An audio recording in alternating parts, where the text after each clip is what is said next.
ವರಹಮತುಲ್ಲಾಹಿ ವಬರಕಾತು. ಎಲ್ಲರಿಗೂ ಶುಭೋದಯ. ವೇದಿಕೆ ಮೇಲೆ ಆಸೀನರಾದ ಶ್ರೀಮಾನ್ಯ ಅಧ್ಯಕ್ಷರೇ, ಅತಿಥಿಗಳೇ, ಗುರುಗಳೇ ಹಾಗೂ ನನ್ನ ಸಹಪಾಠಿಗಳೇ, ಎಲ್ಲರಿಗೂ 77ನೇ ಗಣರಾಜ್ಯೋತ್ಸವದ ಶುಭಾಶಯಗಳು. 1950 ಜನವರಿ 26ರಂದು ನಮ್ಮ ದೇಶವು ಗಣರಾಜ್ಯವಾಯಿತು. ನಮ್ಮ ದೇಶ 1947 ಆಗಸ್ಟ್ 15ರಂದು ಸ್ವಾತಂತ್ರ್ಯವನ್ನು ಹೊಂದಿತ್ತು. ದೇಶವನ್ನು ಹೇಗೆ ಮುನ್ನಡೆಸಬೇಕೆಂಬ ಕಲ್ಪನೆ ಇರಲಿಲ್ಲ. ಅದು ದೀರ್ಘಸೂಚಿ ಇಲ್ಲದ ಹಡಗಿನಂತೆ ಆಯಿತು. ನಮ್ಮ ರಾಷ್ಟ್ರೀಯ ನಾಯಕರು ಸಂವಿಧಾನ ರಚನೆ ಮಾಡಿದರು. ಸಂವಿಧಾನ ರಚನೆ ಮಾಡಲು 2 ವರ್ಷ 11 ತಿಂಗಳು 18 ದಿನ ಬೇಕಾಯಿತು.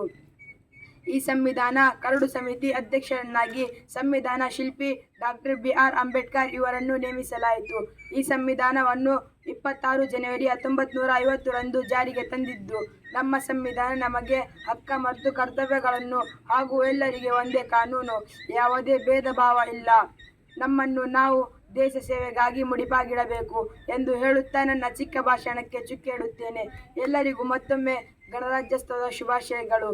ಜೈ ಹಿಂದ್, ಜೈ ಕರ್ನಾಟಕ. ಅಸ್ಸಲಾಮು ಅಲೈಕುಂ ವರಹಮತುಲ್ಲಾಹಿ ವಬರಕಾತುಹು.